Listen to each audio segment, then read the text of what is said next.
Fala pessoal, sejam todos bem-vindos a mais um vídeo aqui no NS Soccer.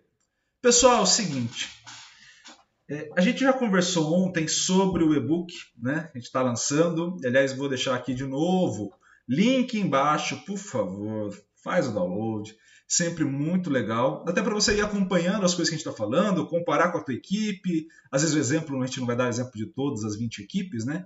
Aqui no vídeo, então às vezes vai acompanhando a tua equipe ali, fica legal também saber. Peço por favor também que vocês façam esse download e ali deixa o cadastrinho também. Não vai receber e-mail, não vai receber nada, é só para a gente poder saber quem são vocês e a gente poder trocar uma ideia mais produtiva daqui para frente para saber exatamente o que vocês querem, como vocês conheceram o NSOC e também aumentar a divulgação do canal para as próximas ações que a gente for fazer também. É sempre muito legal contar com a tua ajuda. E hoje o que a gente vai fazer? Hoje a gente vai olhar o restante do e-book, a gente vai olhar as análises das equipes e tentar entender o que a gente pode observar de cada uma delas, obviamente não todas, né? Mas dar um exemplo para vocês poderem fazer a leitura de forma mais adequada aí na casa de vocês ou onde vocês estiverem lendo este e-book, beleza? Então, antes da gente ir para o vídeo, antes de ir para a vinheta e depois voltar com o vídeo, de fato, eu vou pedir para vocês que vocês deixem o like nesse vídeo, porque ajuda a compartilhar isso via YouTube. O YouTube entende que vocês gostaram do vídeo e vai compartilhar com o máximo possível de gente. Para além disso, se inscreva no canal, ativa o sininho, compartilha demais esse vídeo, por favor. Compartilha com o máximo de gente possível. E além de tudo isso, compartilhou, fez todo o processo? Deixa o teu comentário aqui embaixo. Pô, Iago, fiquei muito feliz com a minha equipe, fiquei triste com a minha equipe, a expectativa era outra. Tudo aqui embaixo nos comentários.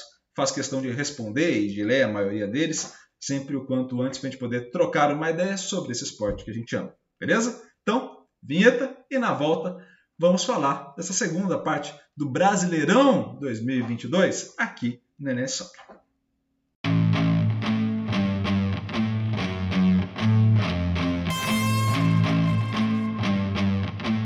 De volta, pessoal, e já com esta imagem confusa. Não é confusa, a gente vai explicar cada um desses pontos para vocês aí.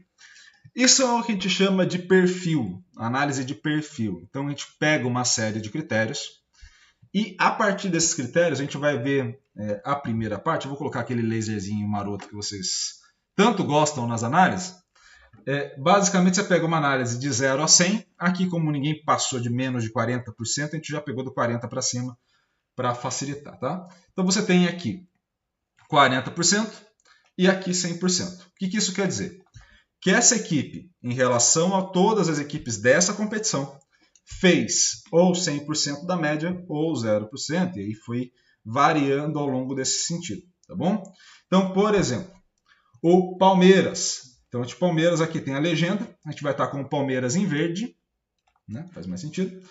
E o Palmeiras teve 100%, ou seja, ele foi o que mais chutou de dentro da área, mais chutou de fora da área e mais converteu o passe em chute. Então ele foi o 100%. Quando você vai comparar, por exemplo, com a equipe do Internacional, que está em vermelho, a equipe do Internacional basicamente teve ali 80% dessa conversão. Ou seja, se o Palmeiras teve uma conversão máxima, o Inter teve uma conversão de 80%. Qual que é o ponto de referência? A equipe que alcançou esse máximo. Então ela vira 100%, o Inter vira 80%, e isso serve para todos os critérios. Quais foram os critérios? Chute de dentro da área, vou começar daqui, tá? Chute de fora da área. Esse chute por passe, ou seja, quantos chutes eu gerei pelo número de passes que eu faço, tá? Passes para a defesa, passes para o meio, passes para o ataque. Desarme certo, interceptação. Bloqueio por chute, ou seja, quantas bolas que meu adversário chuta e eu consigo bloquear, tá? Recuperação pela ação, ou seja, quantas ações de recuperação eu faço da bola pelas ações do meu adversário. Passe, drible, chute. Então, quantos que o meu adversário, eu permito que o meu adversário faça até eu recuperar essa bola.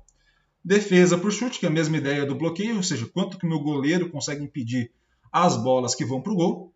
E gols por chute, ou seja, daquelas bolas que eu chuto, quantas viram gol, quantas eu converto em gol, tá bom? E aí a gente pode observar uma coisa muito importante. Primeiro, quando a gente observar os gráficos, todos têm a mesma proporção, ou seja, de 40% a 100% por conta dessa questão do resultado que eu já expliquei para vocês. Então, o que eu quero dizer com isso? E aí eu vou passar aqui pelo e-book algumas vezes, então eu vou trocar os slides aqui só para explicar. Quando a gente observar isso daí, a gente vai observar algumas coisas que são mais características. As equipes mais próximas do topo da tabela, elas têm uma tendência a ter um preenchimento maior deste gráfico. Então, vou aqui, por exemplo, pegar um slide do próximo. Por exemplo, aqui. Então, você perceba que o gráfico deu uma diminuída. Então, você tem ainda Flamengo e Atlético Mineiro mais redondinhos, né, mais próximos do topo, mas você já tem uma queda. Quando você vai pegar, por exemplo, aí eu vou passando aqui para vocês, já do 9º ao 12º, de novo, vai enxugando. Quando você vai descendo isso ao longo, aqui ele vai sempre diminuindo. Ou seja, você tem uma tendência de comportamento dessas equipes que é uma dificuldade de jogo que elas vão ter. E é natural. Conforme você vai tendo essa dificuldade de jogo, que não tem como não ter, é muito difícil de não ter, você acaba acarretando, acaba tendo isso como um ponto de partida para esse cenário. Então, assim, você imagina que a equipe do Juventude teve mais dificuldades de chutar a bola a gol do que a equipe do Palmeiras. Tá? Então, esse cenário a gente pode entender que as equipes foram tendo maior proporção na parte de cima, menor proporção na parte de baixo. Ah, Iago, isso é uma regra? Não. Tanto que os gráficos que vocês estão vendo aí na tela são diferentes. Ou seja, cada equipe tem uma demanda de jogo e uma característica de jogo única. Tá? Então, quanto mais próximo do topo, mais vezes realizou. Quanto mais próximo da basezinha ali do 40%, menos vezes realizou. Tá? E aí a gente vai para um segundo ponto que eu também acho muito legal e muito importante. Que é este daqui, a gente vai falar do Palmeiras, mas aí você observe cada um para a sua equipe. Quando a gente observa o que é importante notar, a gente está falando das variáveis que o modelo falou, olha, presta atenção nisso, tá? E presta atenção nesse sentido. O que isso quer dizer? Quanto mais passes o Palmeiras fizer, ou seja, uma tendência de crescimento, mais positivo. Quanto mais desarmes, mais positivo. Quanto mais ele converte os chutes em gol, mais positivo. Quanto mais defesas do goleiro, ou seja, o adversário finalizou e o Everton conseguiu, ou o Lomba conseguiu fazer a defesa, mais positivo. Quanto mais os zagueiros conseguem bloquear, mais positivo. Se ele recupera muito rápido a bola, um pouco mais negativo. Ah, Iago, isso serve para todo mundo, então você descobriu a fórmula do sucesso. Não. Esse é o cenário do Palmeiras nessa competição, nesse ano, com os dados que a gente tem. Ponto. Vai até aí a análise. A partir daí é venda de marketing que eu não vou fazer para vocês, tá? Então não vou vender que eu consegui a fórmula do sucesso, não. E a gente vai ver, a gente está olhando aí para o Palmeiras, mas se a gente olhar, por exemplo, para a equipe do Inter, que é a segunda, ou seja, em termos de resultado, foi uma equipe que de fato conseguiu chegar mais próximo. E a gente já está vendo coisas diferentes em termos de demanda. Se a gente for observar, por exemplo, a equipe do Fluminense, outra vez, outras coisas diferentes. Ou seja, mesmo as equipes da ponta da competição, que em tese vão ter um comportamento mais próximo, como a gente viu ali no gráfico de radar, né? Eles vão preencher mais o gráfico, eles também vão ter características diferentes.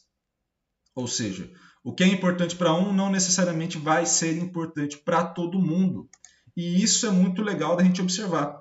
Então, ao longo do e-book, o que você vai constatar?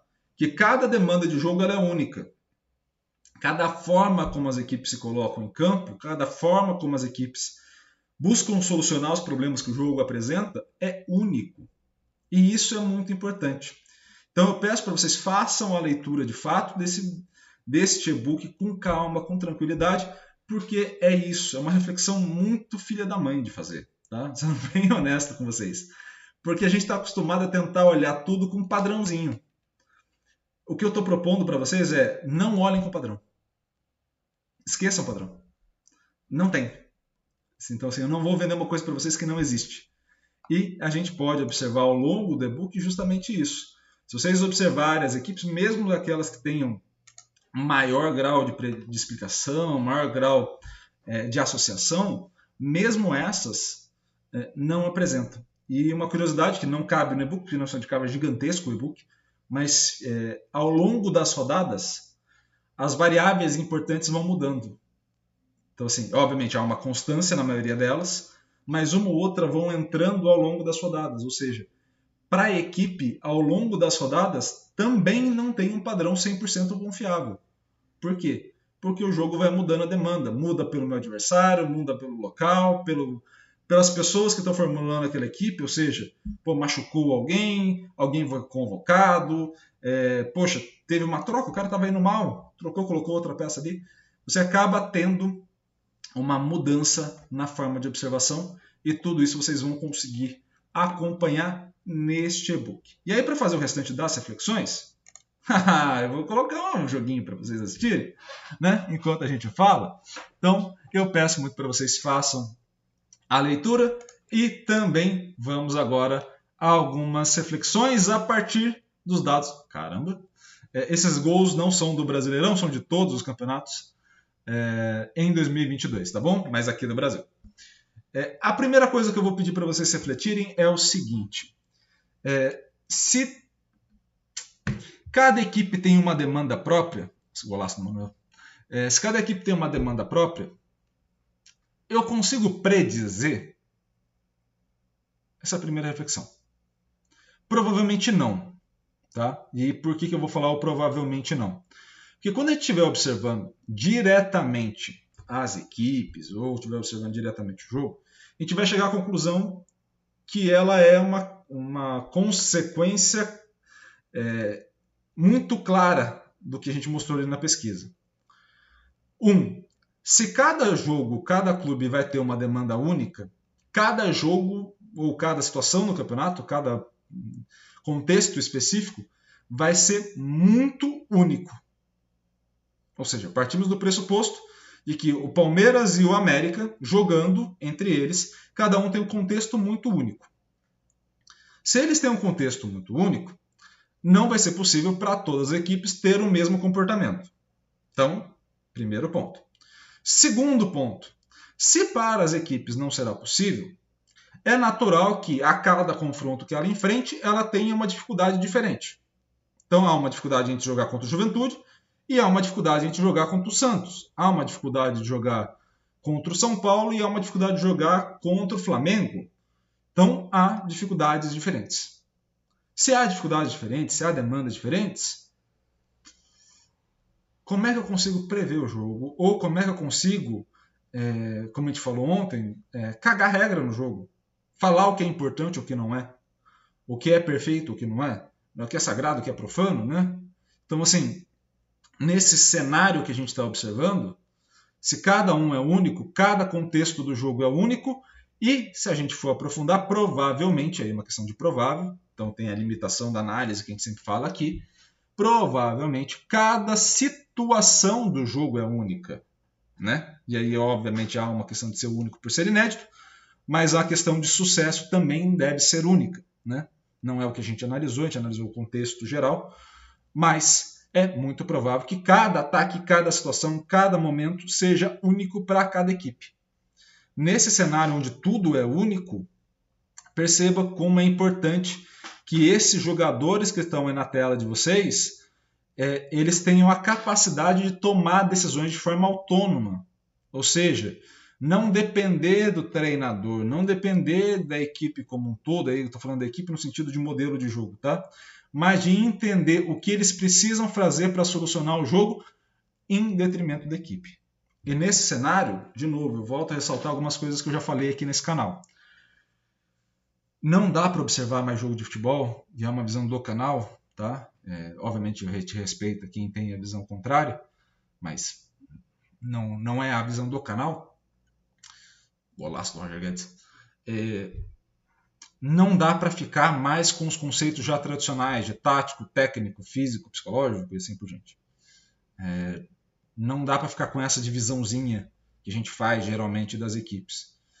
É necessário a gente ter um olhar mais sistêmico, é necessário a gente ter um olhar voltado para uma certa ecologia do jogo, ou seja, algo mais voltado ao entendimento total dessa equipe e também na sua singularidade. O que isso acarreta? Isso acarreta a gente olhar através das competências essenciais. E, de novo, um abraço ao professor Alcides, né, que quem cunhou esse termo, né, o professor Garganta cunhou, mas esse termo, a partir desse significado que eu vou passar, é do professor Alcides, que é justamente a gente observar cada um desses lances, cada um desses cenários, pela relação com a bola, pela estruturação do espaço e pela comunicação na ação. E principalmente entender que cada um desses pontos são formas de observar o jogo.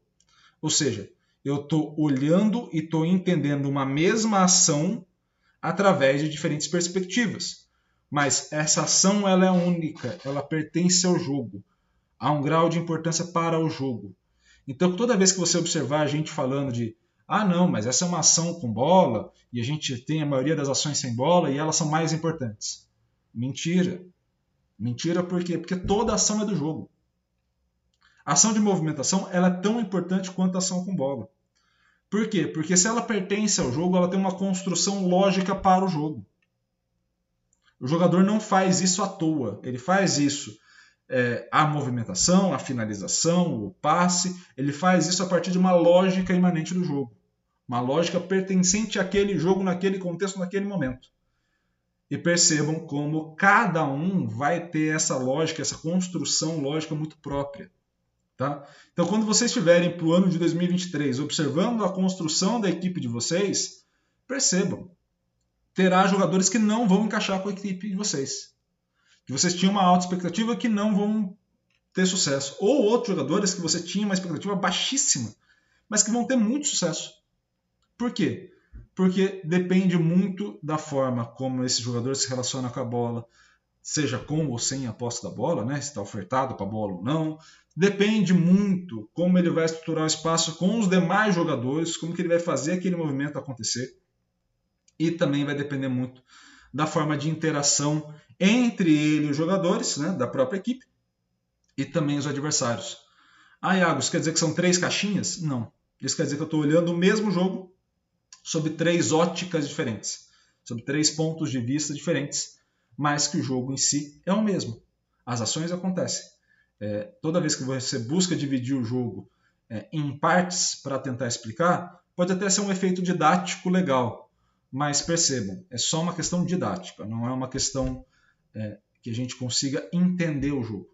Para compreender o jogo, é necessário que a gente faça esse processo e esse esforço de não buscar padrão, de buscar o ineditismo, porque essa é a essência do jogo, seja no futebol brasileiro, como a gente viu, ou também no futebol mundial. Cada contexto é único e não dá, de maneira nenhuma, para a gente olhar e observar cada um desses contextos separadamente, colocando um aspecto padronizado em todos. Então, ao observar o Palmeiras, a gente vai ter que observar o Palmeiras ao longo do tempo e entender quais são os pontos de mudança e entender que essas mudanças vão acarretar em mudanças de comportamento, em mudanças de resultados. Isso vai acontecer com todos? Com todos. Um a gente vai conseguir explicar mais, outro menos. E isso vai depender, obviamente, do que um modelo matemático permita a gente conseguir chegar, mas a gente vai chegar sempre num ponto onde a gente vai conseguir observar mais ou menos. Mas a análise vai ter seus limites. A análise não vai ser a principal ferramenta. A gente pode fazer esse mesmo tipo de situação entrevistando os atletas, por exemplo. A gente pode fazer esse mesmo tipo de situação entrevistando os treinadores, ou até mesmo com outros tipos de dados, justamente porque pertence ao jogo. E a gente vai ter olhares diferentes que vão se complementar. Esse é apenas um deles. Espero que vocês gostem dele, inclusive, porque é óbvio, a gente quer trocar uma ideia aqui no Enes Soccer, e ao trocar essa ideia, a gente espera, obviamente, que vocês curtam isso e curtam essas ideias. Combinado? Então, peço para vocês, novamente, like no vídeo, novamente, compartilhe o vídeo, novamente, além de like, compartilhar, deixe o seu comentário aqui embaixo, sempre muito legal te ouvir. Se inscreva no canal, ative o sininho e baixe o e-book, tá? Vai ser muito legal saber que você está curtindo isso. Então, por favor, baixe aqui o e-book. Está aqui embaixo na descrição o link para vocês. Combinado? Muito obrigado pela presença, muito obrigado por tudo isso. E último recado, Copa do Mundo vindo por aí. Programação especial nesse mês de Copa do Mundo aqui no NS Soccer. Ao longo do mês, ao longo da Copa do Mundo, a gente fará um vídeo de análise por equipe. Então, assim, a gente vai escolher um jogador e vai fazer uma análise por dia desses jogadores da Copa do Mundo, indo por grupo, tá bom? E aí vão ser os destaques que eu vou escolher. Basicamente vão ser isso, tá bom? Esses destaques, um vídeo por dia. Ah, Iago, só vai ter um vídeo? Não. A gente vai ter conteúdo para além desses vídeos de análise ao longo da semana. Então, aconteceu alguma coisa, tem um ponto de reflexão, serão vídeos à tarde. Tá? Então, acabou a rodada, tem alguma reflexão para fazer, serão vídeos mais curtos, ou até vídeos um pouco mais longos, mas que permita que a gente tenha um outro olhar para o jogo. Tá? Iago, se você não achar nenhum vídeo, não fizer nenhuma reflexão, a gente tem os vídeos padrões.